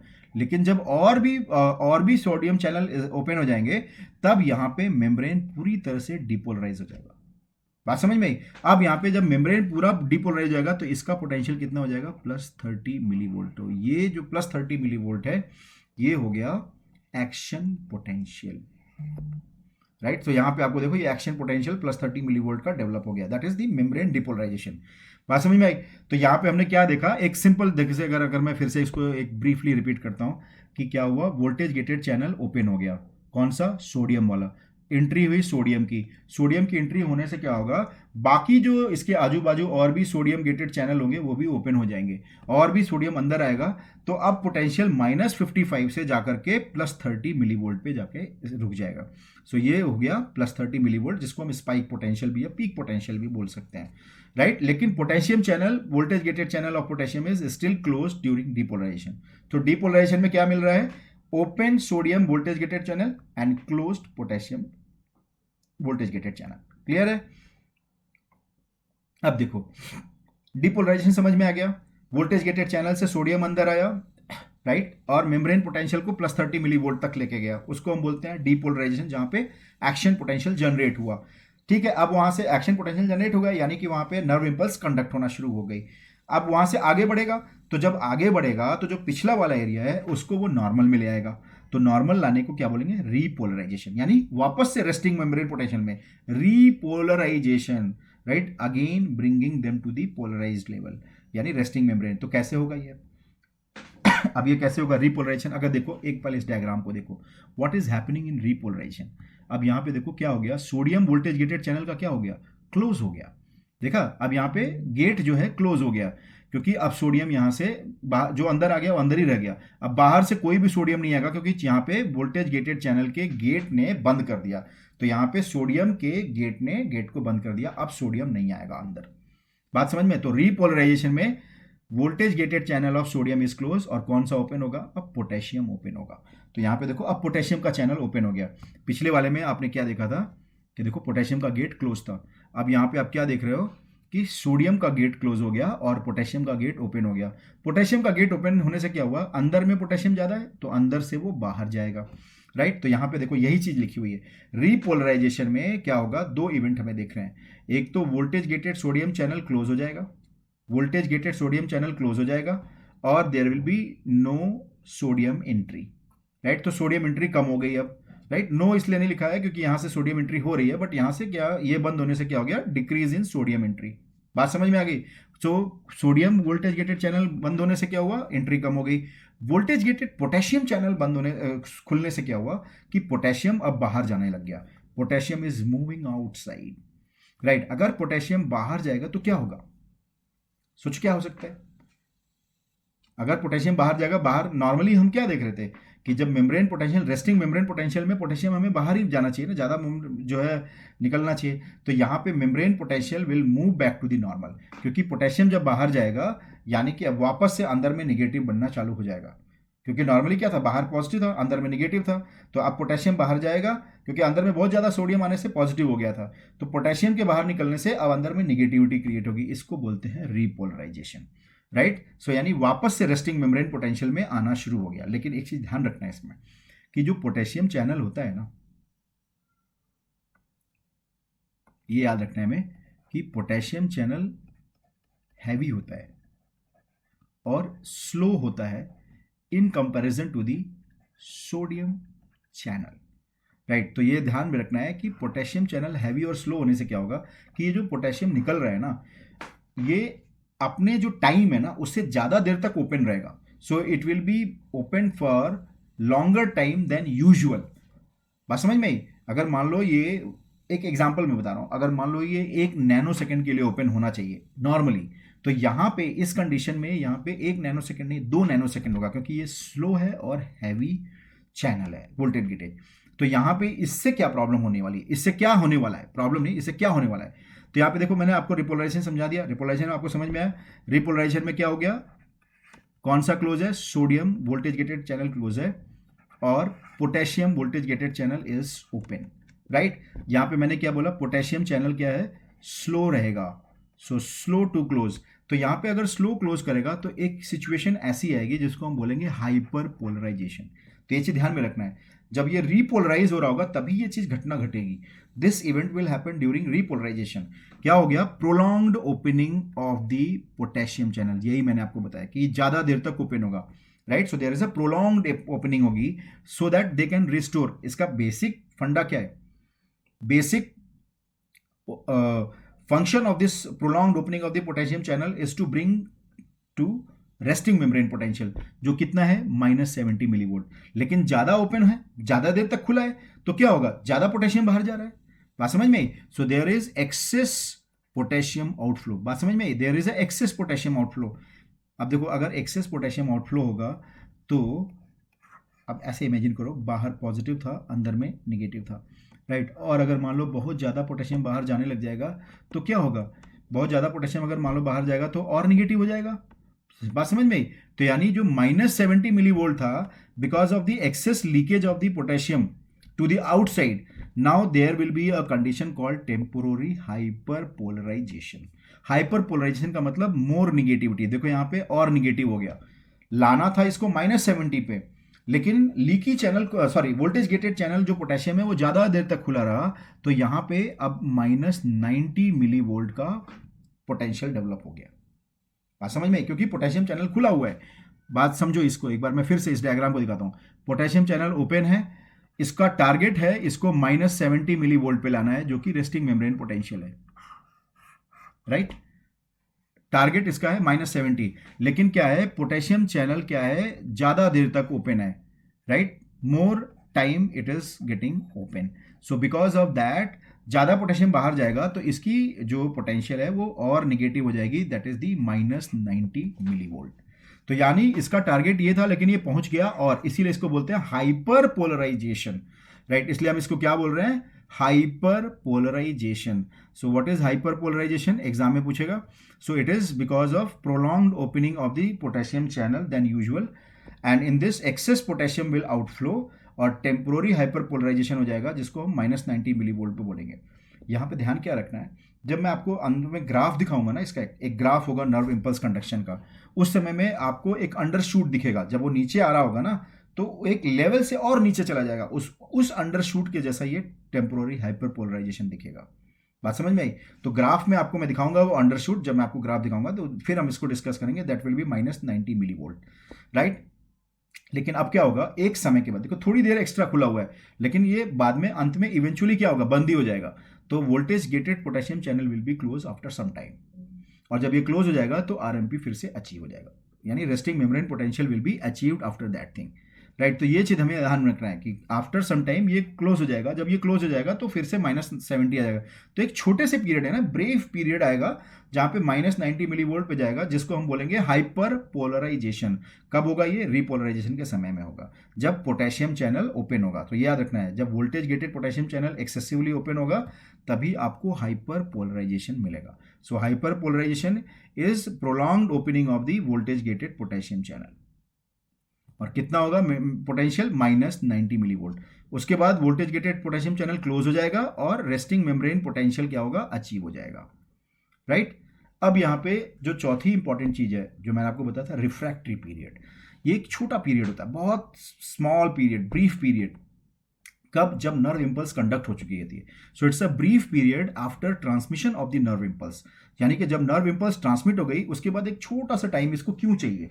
क्योंकि यहाँ पे इसको फिर से रिसेरेक्ट करना है, यानी अपने जो आयन के इम्बैलेंसेज हो गए हैं ना उनको बैलेंस करना है, सो दैट नेक्स्ट स्टिमुलाई को वो रिसीव कर सके। सो इसीलिए यहाँ पे ये रिफ्रैक्टरी पीरियड इसको बोलते हैं। During this period axon will not respond to the new stimuli. ये बहुत इंपॉर्टेंट पॉइंट है। रिफ्रैक्टरी का मतलब रेजिस्टेंट टू स्टिमुलाई। ये brief period after the nerve impulse conduction they are not going to respond any stimuli is called as refractory period. क्या होता है इसमें? अब ये देखो, रिफ्रैक्टरी पीरियड में क्या होगा? देखो, sodium potassium is still on the wrong side. इसका मतलब क्या हुआ कि सोडियम बाहर ज़्यादा होना चाहिए। अब एक ऐसे एक डायग्राम बना के मैं आपको समझाता हूँ इसको। एक सिंपल सा, जैसे मान लो कि ये नर्व फाइबर है, राइट? तो हमने क्या देखा कि सोडियम बाहर है, पोटेशियम अंदर है, राइट? यानी कि सोडियम बाहर है तो पॉजिटिव है और पोटेशियम अंदर कम है तो नेगेटिव है। क्या होता है इस नर्व इम्पल्स कंडक्शन में? क्या होगा कि यहाँ पे ऐसा हो सकता है कि यहाँ पे पोटेशियम ज़्यादा हो जाए और यहाँ पे सोडियम ज़्यादा हो जाए, तो रॉन्ग साइड में, या ऐसा बोला जाए कि यहाँ पे सोडियम ज़्यादा हो जाए और यहाँ पे पोटेशियम ज़्यादा हो जाए। तो यानी कि they are on the wrong side, potassium and sodium are still on the right side. मतलब कि यहाँ पे आपको ज़्यादा पोटेशियम मिल रहा है और यहाँ पे आपको ज़्यादा सोडियम मिल रहा है, तो ये दोनों रॉन्ग साइड में है। तो इसको अभी भी ठीक करना है ना, क्योंकि अगर मान लो ये ज़्यादा इधर रहेगा तो ये फिर वापस ये स्टिमुलस लेगा ही नहीं। बात समझ में आई? तो इसको नॉर्मल करने के लिए रिफ्रैक्टरी पीरियड होता है। कैसे करेगा? कैसे करेगा इसको नॉर्मल? अगर मान लो, फिर से एक डायग्राम मैं बनाता हूँ, वहाँ पे थोड़ा गंदा हो गया है। अगर इस डायग्राम को समझो, राइट? मैंने आपको बोला कि सोडियम बाहर ज़्यादा है और पोटेशियम अंदर ज़्यादा है। रॉन्ग साइड में अगर मान लो सोडियम यहाँ पे ज़्यादा हो गया और रॉन्ग साइड में पोटेशियम यहाँ पे ज़्यादा हो गया, तो इसको कौन करेक्ट करेगा? कौन करेक्ट करेगा? याद आया? Sodium potassium pump. Sodium potassium pump, 3 sodium बाहर ले जाएगा, यानी ये सोडियम बाहर चला गया और ये जो पोटेशियम था ये अंदर आ जाएगा। तो यहाँ पे ध्यान रखना है, refractory period is maintained by sodium potassium pump. Exam में पूछ सकता है रिफ्रैक्टरी पीरियड। देखो ये सारे कॉन्सेप्ट हैं, बात समझ में? देखो ये सारी चीजें एनसीईआरटी की बुक में उतनी क्लैरिटी के साथ नहीं है। तो जो रिफ्रैक्टरी पीरियड है उसको कौन रीस्टैब्लिश कर रहा है? Sodium potassium pump, by pushing out 3 sodium outside and pushing in 2 potassium inside. So that is how they are going to return them to the normal. और अब यहां पे क्या होगा? Complete return of the normal resting membrane potential. तो ये function है refractory period का, कि जो सोडियम रॉन्ग साइड में था, यानी जो सोडियम ज्यादा अंदर आ गया और जो पोटेशियम ज्यादा बाहर रह गया, वो हमारी जो सेकेंड वेव ऑफ स्टिमुलाई उसको नहीं आने देगा। इसी को हम रिफ्रैक्टरी पीरियड बोलते हैं। और इसको ठीक करने के लिए कौन है? सोडियम पोटेशियम पंप है। सोडियम पोटेशियम पंप क्या करेगा? अंदर में जो सोडियम ज्यादा था 3 को बाहर निकाल देगा, बाहर में जो पोटेशियम थे 2 ज्यादा उनको अंदर ले लेगा। तो इस तरह से क्या होगा? अब ये रेडी हो गया है नेक्स्ट स्टिमुलाई के लिए। So refractory period is resistant to the stimuli and that time will be utilized to re-establish the sodium potassium across the membrane by using sodium potassium membrane pump। बात समझ में आ गई आप लोग को? तो refractory period is also very important for the generation of the second stimuli or the next stimuli, right? अब देखो ये जो टॉपिक है इसको हम आगे डिस्कस करेंगे डिटेल में। साइनैप्स में क्या होता है? Transmission of the nerve impulse from one neuron to the another neuron. एक न्यूरॉन का एक्सॉन टर्मिनल और दूसरे न्यूरॉन का डेंड्राइट्स, जो आप यहाँ पे भी देख रहे हो। शुरू में भी हमने ऐसे ही देखा था, राइट? मैंने आपको जब बताया कि न्यूरॉन में नर्व इम्पल्स कंडक्शन कैसे होगा। पहले एक्सॉन टर्मिनल, तो एक न्यूरॉन का N1 न्यूरॉन का एक्सॉन टर्मिनल, N2 न्यूरॉन का डेंड्राइट, तो इसको हम बोलेंगे साइनैप्स, साइनेप्टिक। फिर यहाँ से एक्सॉन में गया और फिर एक्सॉन टर्मिनल से इस जो है तीसरे जो न्यूरॉन के डेंड्राइट को मिलेगा, इसको हम बोलेंगे साइनैप्स। वो हम अगले डिस्कशन में उसको हम अगली क्लास में इसको हम डिस्कस करेंगे। तो यहाँ पे अब देखो, अब ये सारी चीज़ें समझ में आ गई। अब ये मालूम होना चाहिए कि जो प्रोपेगेशन एक्शन पोटेंशियल है, जो हमने देखा ना डिपोलराइजेशन में एक्शन पोटेंशियल बना, वो प्रोपोगेट कैसे होगा, वो कैसे रन करेगा across the axon, across the length of axon. तो यहाँ पे हम देखो वही चीज़ है, एक सिंपल ब्रीफ मैनर में बता रहा हूँ। सोडियम फ्लोज इनसाइड, तो यहाँ पे क्या देख रहे हो आप? सोडियम अंदर आया, इसको हम क्या बोल रहे हैं? डिपोलराइजेशन। क्या हुआ? सोडियम अंदर आ गया, देख रहे हो? ये सोडियम अंदर आ गया और पोटेशियम बाहर चला गया, तो क्या होगा? इसको हम बोल रहे हैं डिपोलराइजेशन। जैसे ही सोडियम आया अंदर, डिपोलराइजेशन हुआ, इसका इंपैक्ट क्या होगा? याद है जब मैंने आपको बोला कि वोल्टेज गेटेड चैनल सोडियम का ओपन होगा और सोडियम आएगा, तो ये क्या करेगा? बाकी जो वोल्टेज गेटेड चैनल है उनको भी ओपन करेगा। तो यही करेगा, opens adjacent voltage gated sodium channel. बात समझे, देखा कोरिलेशन मिला वहां से कि जैसे ही सोडियम फ्लो आया अंदर, more depolarization has happened, more depolarization has happened and now it will open adjacent voltage gated sodium channel। तो अब यहाँ पे क्या होगा कि ये जो सोडियम है, ये जो एडजेसेंट यहाँ पे जो सोडियम का जो वोल्टेज गेटेड चैनल होगा उसको ओपन करेगा। Voltage gated channel of sodium will be getting open. इसीलिए अब आप देखो क्या होगा, अगला सीक्वेंस आपको अगले में दिख रहा है। तो यहाँ पे था पहले ना, अगर आप देखो पहले ये यहाँ पे था, अब यहाँ से क्या हो गया, वोल्टेज गेटेड चैनल यहाँ का ओपन हो गया, तो यहाँ से सोडियम अंदर आ गया, तो डिपोलराइजेशन का साइड यहाँ पे चेंज हो गया। बात समझ में? यही एनसीईआरटी की बुक में उन लोगों ने कैसे समझाया हुआ है आपको, इसको दिखाया हुआ है साइट ए और इसको दिखा दिया है साइट बी। तो देखा आपने ए से बी में मूवमेंट आपको दिख रही है। तो पहले ए जो है क्या हुआ, डिपोलराइज हुआ, और डिपोलराइजेशन के बाद इसने क्या किया, जो एडजेसेंट था उसको वोल्टेज गेटेड चैनल को ओपन किया, जिसको आप बोल रहे हो कि current is moving from positive to negative और पॉजिटिव टू नेगेटिव। बात समझ में? ये जो पॉजिटिव टू नेगेटिव करंट का मूवमेंट है that is because of the voltage gated channel, right. Sodium का वोल्टेज गेटेड चैनल ओपन हो गया, अंदर आ गया, तो सोडियम के अंदर आने से नेगेटिव अंदर जो है नेगेटिव पॉजिटिव में कन्वर्ट हो गया। तो इसी तरह से अब क्या होगा, ये सोडियम इसको भी एक्टिवेट कर देगा, तो इस तरह से क्या होगा, ये मूवमेंट आपका होता रहेगा। तो क्या हो गया, वोल्टेज गेटेड चैनल सोडियम का ओपन हो गया and this will be keep on repeating. तो यही मैं आपको बताऊं ना, ये कीप ऑन रिपीटिंग हो गया, रिपीट कर रहा है अपने आप को, and this action potential will be moving, और इसी को हम बोल रहे हैं नर्व इंपल्स। बात समझ में आ गई? So movement of action potential, देखो अब क्या, एक सिंपल वर्ड में आपको बताता हूं मैं, मोमेंट ऑफ एक्शन क्या है, एक्शन पोटेंशियल ही तो है ना, डिपोलराइजेशन ही तो है ना। डिपोलराइजेशन और action potential both are same thing, right. So moment of action potential और depolarisation along the length of axon is called as nerve impulse। बात समझ में? सो एक्शन पोटेंशियल ट्रेवल्स और depolarisation travels along the length, उसी को हम बोलते हैं नर्व इंपल्स, इसी को हम बोलते हैं नर्व इंपल्स कंडक्शन। क्लियर हो गया ये बात सबको? अब देखो यहाँ पे ये एक डायग्राम है समझाने के लिए, जो मैंने आपको समझाया है उसी को एक और डायग्राम से। देखो यहाँ पे site of original action potential, ये एक्सॉन हिलक है, देख रहे हो, ये एक्सॉन हिलक है। यहाँ पे साइट ए है, साइट बी है। तो ए में हम क्या देखें, नॉर्मली क्या है, बाहर में पॉजिटिव है, अंदर में नेगेटिव है, लेकिन यहाँ पे डीपोलराइजेशन हुआ, रीजन ऑफ डीपोलराइजेशन। तो यहाँ पे सोडियम अंदर आ गया, पोटेशियम बाहर चला गया। सोडियम अंदर आने से क्या हुआ, मैंने आपको क्या बोला था कि ये क्या करेगा, जो बाजू वाला adjacent voltage gated sodium channel है उसको ओपन करेगा। तो अब इसको ओपन किया, तो अगर ये साइट बी के सोडियम चैनल को ओपन किया तो इसको हम क्या बोलेंगे, डिपोलराइजेशन हो गया, है ना। तो यानी अब साइट बी डिपोलराइज हो गया। इसलिए अब देखो नेक्स्ट डायग्राम में साइट ए से क्या हुआ, एक्शन पोटेंशियल मूव किया साइट बी को, और अब साइट बी क्या हो गया, डिपोलराइज हो गया।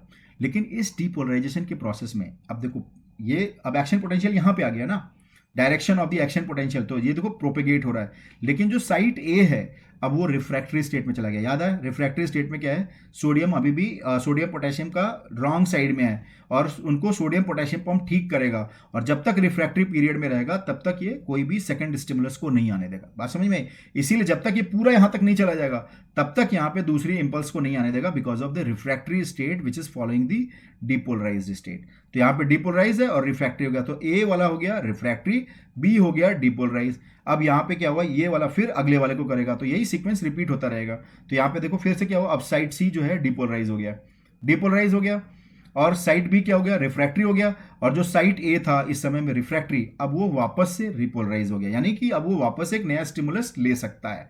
बात समझ में आ गई? तो ये चीज बहुत इंपॉर्टेंट है। देखा आपने, रीजन ऑफ डिपोलराइजेशन, फिर रिफ्रैक्टरी जहां पे there is resistant to any stimuli, then again it will come back to the normal resting membrane potential where it can receive the stimuli. So that is how nerve impulse will be conducted. ये propagation हो गया, right.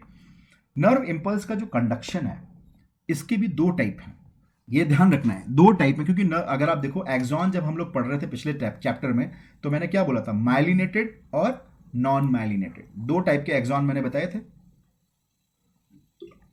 तो यहां पे भी यही हो रहा है, जो नर्व इंपल्स कंडक्शन है दो टाइप का है, right. There are two types of nerve impulse conduction, continuous and saltatory. Saltatory word जो है ना, देखो ये चीज समझना बहुत जरूरी है। ये सारे जो वर्ड्स हैं ना, इनकी इतनी कुछ मीनिंग होती है। साल्टियर जो वर्ड होता है ना, एक इसका मतलब होता है जंप करना, राइट। साल्टियर का मतलब जंप करना, और उसी से डिराइव हुआ है साल्टेटरी कंडक्शन, है ना। बचपन में मुझे लगता था साल्ट यहाँ ज़्यादा होता है इसलिए ऐसा करता है, ऐसा सॉल्ट की वजह से नहीं है, राइट। इट का एक वर्ड है ना, एक जो फॉरेन वर्ड है, इसका मतलब है जंप। सो यहाँ पे हमें क्या देखना है, कंटिन्यूअस कंडक्शन क्यों हो रहा है और यहाँ पे साल्टेटरी कंडक्शन क्यों हो रहा है, क्योंकि यहाँ पे माइलिन शीथ नहीं है, there is non myelinated axon. So ये चीज ध्यान में रखना, एग्जाम में पूछेगा ये, राइट, कि continuous conduction of the nerve impulse is seen in non myelinated axon and saltatory conduction will be seen in myelinated. Myelin जब रहेगा तो वो जंप करेगा, क्योंकि जहां जहां माइलिन होगा वहां वहां पे कंडक्शन होगा ही नहीं, राइट। जहां जहां पे माइलिन नहीं रहेगा वहां पे कंडक्शन होगा। देखो नॉन माइलिनेटेड में कंडक्शन हो रहा है, माइलिन में नहीं होगा, इसीलिए जंप करेगा। जो माइलिन के बीच में जो गैप होगा वो मैं भी दिखाऊंगा वो डायग्राम में, right. So let us see what is continuous conduction. Continuous conduction में कहां पे मिल रहा है हमें, नॉन माइलिनेटेड एक्सॉन। अब ये देखो, ये हमने नर्व फाइबर देखा, राइट, ये देख रहे हो डेंड्राइट है, ये आपका हो गया सेल बॉडी, और ये हो गई एक्सॉन। तो यहाँ पे डीपोलराइजेशन देख रहे हो। तो इसी तरह से जो है continuous conduction of nerve impulse आपको दिख रहा है, तो यहाँ पे कंटिन्यूअस हो रहा है। अगर आप नॉन माइलिनेटेड, क्योंकि माइलिन है ही नहीं, तो ये जो जो हमने अभी सीखा है ना डिपोलराइजेशन, सेम थिंग यहाँ पे हमें दिख रहा है, कंटिन्यूअसली ये मूव कर रहा है। तो there is a continuous conduction of the nerve impulse, right, continuous conduction of the nerve impulse. तो ये हो गया नॉन माइलिनेटेड एक्सॉन में हो गया, राइट। सो एक्शन पोटेंशियल क्या हो गया, ट्रेवल कर रहा है along the entire length of the axon. यहां पे देखो action potential is travelling along the entire length of the axon. अब इसका नुकसान क्या है, देखो हर जगह पे याद है ये वोल्टेज गेटेड चैनल और सोडियम पोटेशियम पंप था जिसके पास एटीपी यूज कर रहा था। तो क्या होगा, ये करेंगे यूज आयन चैनल्स को और energy will be more used, right. So there will be increase number of ion channel. तो यहाँ पे हर जगह पे हो रहा है ना, यहाँ पे भी होगा, फिर यहाँ पे भी होगा, फिर यहाँ पे भी होगा। तो एज अ रिजल्ट क्या होगा, ज्यादा आयन चैनल यूज होंगे, ज्यादा सोडियम पोटेशियम चैनल यूज होगा, तो एनर्जी का कंजम्पशन ज्यादा होगा। बात समझ में आई। और हर स्टेप इसको अपने वोल्टेज गेटेड चैनल को ओपन करना है, तो हर बार वही प्रॉब्लम, हर बार बंद करो हर बार ओपन करो, तो इसमें टाइम भी लगेगा। तो ये जो नर्व इंपल्स कंडक्शन यहां से यहां तक होगा वो फास्ट होगा या स्लो होगा, स्लो होगा। बात समझ में आई। इसीलिए there will be more energy utilisation and slower impulse conduction will be seen in non myelinated axon. तो ये चीज ध्यान में रखना है, एग्जाम में पूछता है ये चीज। तो यहां पे हम क्या देख रहे हैं, माइलिनेटेड एक्सॉन में क्या होगा, there is more energy consumption. So अगर मोर एनर्जी कंजम्पशन है तो हम ये भी बोल सकते हैं there is more wastage of the energy, right. And because of that, क्योंकि हर बार सोडियम पोटेशियम पंप ओपन हो रहा है तो टाइम लगेगा, क्योंकि हर एक एरिया में आपको एक एक सोडियम पोटेशियम पंप यहाँ पे सब जगह ओपन हो रहा है। So this will be a kind of slower impulse और slower conduction. Slower conduction of the nerve impulse will be seen in non myelinated axon. बात समझ में आ गई। तो नॉन माइलिनेटेड में एक्शन पोटेंशियल कंटिन्यूअसली चल रहा है from one place to another place, that is why there will be more energy wastage and they will be slower in nature.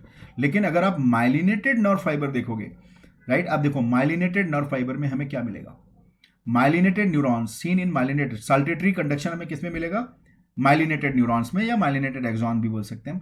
साल्टियर का मतलब होता है टू जंप, जैसा मैंने अभी आपको बोला। तो यहाँ पे क्या होगा, यहाँ पे देखो एक चीज समझना है हमें, माइलिनेटेड न्यूरॉन में वोल्टेज गेटेड सोडियम चैनल कहाँ है और कहाँ नहीं है। जैसा मैंने आपको बोला, जो वोल्टेज गेटेड चैनल है ना, ये एब्सेंट है माइलिन शीथ में। जहाँ पे माइलिन शीथ है वहाँ पे एब्सेंट होगा। देखो जैसे ये है ना, इस डायग्राम को अगर देखो, यहाँ पे देखो ये माइलिन शीथ दिख रहा है आपको, ये माइलिन शीथ है। अभी देखो ये एक नर्व फाइबर है, ये एक्सॉन है, और यहाँ पे आप देख रहे हो माइलिन शीथ है। ये देखो माइलिन शीथ है, दूसरी माइलिन शीथ है, और इसके बीच में एक एम्प्टी स्पेस है। दो माइलिन शीथ के बीच का, पिछले क्लास में भी है ना, हम लोगों ने जब नर्व का स्ट्रक्चर पढ़ा था, न्यूरॉन का स्ट्रक्चर पढ़ा था, तब मैंने आपको बताया था कि न्यूरॉन के स्ट्रक्चर में माइलिन और दो माइलिन के बीच में, दो माइलिन शीथ के बीच में जो एरिया होता है एम्प्टी, उसको बोलते हैं नोड्स ऑफ रैनवियर, राइट। तो यहाँ पे क्या हमें ध्यान में रखना है कि जहाँ पे माइलिन शीथ है वहाँ पे सोडियम चैनल नहीं है, सोडियम वोल्टेज गेटेड चैनल यहाँ पे ओपन नहीं होते हैं माइलिन शीथ में, क्योंकि इंसुलेटेड एरिया है, इंसुलेटेड एरिया ना, इंसुलेशन है। लेकिन जहाँ पे नोड ऑफ रैनवियर है, यानी जो एरिया जहाँ पे माइलिन शीथ नहीं है, वो ओपन होगा और वहाँ से नर्व इंपल्स इस तरह से जंप करके कंडक्ट करेगी। तो यही चीज़ यहाँ पे मैंने बताया कि जो वोल्टेज गेटेड चैनल है ना, सोडियम चैनल, वो एब्सेंट होगा माइलिन शीथ में, राइट। तो यहाँ पे देखो, यहाँ पे एब्सेंट है, यहाँ पे एब्सेंट है, और नोड ऑफ रैनवियर में प्रेजेंट है। तो यही चीज यहाँ पे लिखा है, it will be present in the nodes of Ranvier, right. So एक चीज समझ में आ गई बात, माइलिनेटेड एक्सॉन में voltage gated sodium channel will be absent in the myelin sheath and they will be present in the nodes of Ranvier. इससे क्या होगा कि जब आप देखोगे nerve conduction, so between the myelin sheath, आप देखो between the myelin sheath there is nodes of Ranvier, right. Unmyelinated देखो अब ये अनमाइलिनेटेड एरिया है, अनमाइलिनेटेड एरिया है, बात समझ में, यहाँ पे माइलिन नहीं है ना, तो अनमाइलिनेटेड, दो अनमाइलिनेटेड में जैसा होता है वैसा कंडक्शन यहाँ पे भी होगा। तो नर्व इंपल्स विल जंप, अब देखो यहाँ पे जो होगा ना, अब ये यहाँ से यहाँ नहीं बनाएगा, ये सीधा यहाँ से अगले जगह पे जंप करेगा, इसीलिए इसको हम बोलते हैं saltatory conduction, node to node. Nerve impulse will be jumping from node to node and this is called as saltatory conduction. तो इसी को हम बोलते हैं साल्टेटरी कंडक्शन, जो आपको यहाँ पे मिलेगा, राइट। अब देखो saltatory conduction is due to myelin sheath, अब यहाँ पे देखो माइलिन शीथ है तभी तो साल्टेटरी कंडक्शन जंप कर रहा है ना। तो अब देखो यहाँ पे saltatory conduction is from node to node, एक नोड से दूसरे नोड में। तो अगर यहाँ पे अगर आप देखते हो कि नोड टू नोड है और यहाँ के जो माइलिन शीथ है उस एरिया के sodium potassium voltage gated channel और पोटेशियम पंप इस्तेमाल नहीं हो रहे हैं, तो यहाँ पे एनर्जी क्या होगी, कम होगी, और एनर्जी कम होगी और बहुत ही सेलेक्टेड जो है सोडियम गेटेड चैनल ओपन हो रहे हैं, तो यहाँ पे क्या होगा, ये फास्ट होगा। So less energy and faster movement of the nerve impulse will be seen in saltatory conduction. तो ये चीज हमेशा ध्यान में रखना, एग्जाम में पूछता है कि why saltatory conduction is faster, because of the presence of the myelin sheath. तो ये चीज ध्यान में रखना है हमें कि saltatory conduction will be utilising less energy and they are faster in conducting nerve impulse. क्यों? Because of the presence of the myelin sheath. Saltatory conduction will be from node to node. हर जगह नहीं होगा, सिर्फ यहीं के sodium potassium pump को involve करेगा, यहाँ के इन्वॉल्व करेगा, यहाँ के इन्वॉल्व करेगा, तो यहाँ से इसको यहाँ तक जाने में बहुत तेजी से मूव करेगा। सो दैट इज वाई अब और दूसरी बात है कि बीच के लोगों को अगर इन्वॉल्व नहीं करेगा तो ऑब्वियसली एनर्जी भी कंजम्पशन कम होगा। So there is a less energy consumption and they will be faster in conduction also. So that is the difference, that is the advantage of myelinated nerve fibre. बात समझ में? इसीलिए myelinated axon में क्या होगा, myelinated axon will be having faster nerve conduction and they will be utilizing less amount of the energy, right? अब देखो last में मैंने जो आपको समझाया ना, एक ग्राफ में अगर हम इसको दिखाएं तो देखो मेम्ब्रेन पोटेंशियल को हमने लिया है y एक्सिस पे और टाइम को हमने लिया है x एक्सिस पे। टाइम का इंपॉर्टेंस उतना नहीं है यहाँ पे हमें बेसिकली देखना है मेम्ब्रेन पोटेंशियल। मेम्ब्रेन पोटेंशियल में भी मैं आपको यहाँ पे एक चीज़ और दिखाता हूँ, एक इसको ऐसे बना लो, जो -70 है उसके नीचे यहाँ पे इसके पैरेलल में इसको बना लो -90 मिली वोल्ट, राइट। तो अब देखो सबसे पहले क्या होगा, जब हमें एक थ्रेशोल्ड स्टिमुलाई मिलेगी, अभी देखो सबसे पहले न्यूरॉन क्या है, रेस्ट में है, राइट। अभी देखो न्यूरॉन क्या है, रेस्ट में, -70 मिली वोल्ट पे रेस्टिंग मेम्ब्रेन पोटेंशियल है। तो यहाँ पे हम क्या देख रहे हैं, फॉर्मेशन ऑफ एक्शन पोटेंशियल, जो कि इस ग्राफ में 5 स्टेप्स में समझाया हुआ है, right. Beautiful graph, 5 steps. So पहला स्टेप हम क्या देख रहे हैं, stimulus causes target cells to depolarize towards the threshold potential. तो इसका मतलब क्या हुआ कि यहाँ पे -70, एक सिंपल वर्ड में, उसको मत पढ़ो, -70 मिली वोल्ट पोटेंशियल पे क्या है, ये रेस्टिंग मेम्ब्रेन में, यहाँ पे कोई भी नर्व इंपल्स कंडक्ट नहीं हो रही। बात समझ में? अब यहाँ पे क्या हुआ, याद है, ग्रेडेड पोटेंशियल एक साथ मिलेंगे और थ्रेशोल्ड स्टिमुलाई में कन्वर्ट करेंगे, थ्रेशोल्ड पोटेंशियल बनाएंगे। तो ग्रेडेड पोटेंशियल यहाँ पे मिलता जा रहा है, देख रहे हो, अब ये ग्रेडेड पोटेंशियल ये -70 पे मिलता जा रहा है और यहाँ से थ्रेशोल्ड स्टिमुलाई बनना शुरू हो गया। थ्रेशोल्ड स्टिमुलाई जब -55 पे आएगा तब होगा डिपोलराइजेशन, देखा। So threshold of excitation, if threshold of excitation is reached, all sodium channels will open and membrane will depolarize। तो ये कब डिपोलराइज होता था, याद है, -55 millivolt, -70 was resting membrane potential, -55 was depolarisation. तो यहाँ पे इसका डिपोलराइजेशन स्टार्ट हो गया। तो इसको हम क्या बोलेंगे, यहाँ से जो नंबर 2 है, यहाँ से इसको हमको बोलेंगे डिपोलराइजेशन हो गया, राइट। अब याद है, जब डिपोलराइजेशन -55 पे हुआ तो क्या हुआ, और सोडियम चैनल भी खुले, और सोडियम चैनल खुलने से क्या हुआ, वोल्टेज गेटेड और सोडियम चैनल खुलने से क्या हुआ, अब इसको पीक मिला किस पे, याद है, +30 मिली वोल्ट। अगर तुमको याद हो, मैंने बोला एक्शन पोटेंशियल यहाँ पे आकर के पीक करेगा, that is peak action potential, +30 millivolt पे आपको पीक एक्शन पोटेंशियल मिलेगा, जहां पे सारे पोटेशियम सारे खुल गए। तो यहाँ पे देखो थर्ड में क्या लिखा है, peak action potential, potassium channel open and sodium and potassium is moving out of the cell, at this time sodium channel will close। अब देखो यहाँ पे यहाँ तक सारे सोडियम चैनल ओपन हो गए थे, राइट। अब यहाँ से क्या हुआ, जब पीक एक्शन पोटेंशियल हो गया, इसके बाद की बात कर रहा है ये थर्ड पॉइंट, क्या बोल रहा है, इसके बाद की बात कर रहा है कि अब यहाँ पे क्या हुआ, पोटेशियम चैनल ओपन हो गए।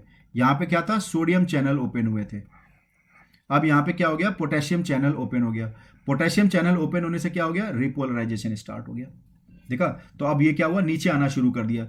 अब देखो ग्राफ क्या हो रहा है, अगर आप इसको देखो तो ग्राफ नीचे आना, यहाँ पे क्या हुआ, नंबर 2 से स्टार्ट हुआ 3 तक, नंबर 2 से 3 तक क्या हुआ, डिपोलराइजेशन, सारे सोडियम चैनल ओपन हो गए, राइट। जब ये पीक पे पहुंचा +30 मिली वोल्ट पे, यहाँ पे पीक एक्शन पोटेंशियल के बाद potassium voltage gated channel open हो गया, याद आया, potassium voltage gated channel open हुए, रिपोलराइजेशन स्टार्ट हो गया, पोटेशियम लीक कर रहा है, लीक कर रहा है, लीक कर रहा है, लीक कर रहा है, लीक कर रहा है।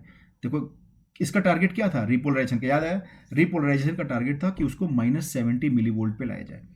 अब देखो -70 मिली वोल्ट कहाँ है, -70 मिली वोल्ट ये है।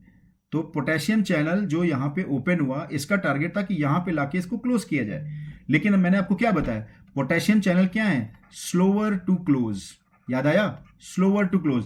तो अगर स्लोअर टू क्लोज है तो यानी पोटेशियम और लीक होगा, तो पोटेशियम ये देखो यहाँ से थोड़ा और लीक हुआ potassium, so now potassium is leaking more here.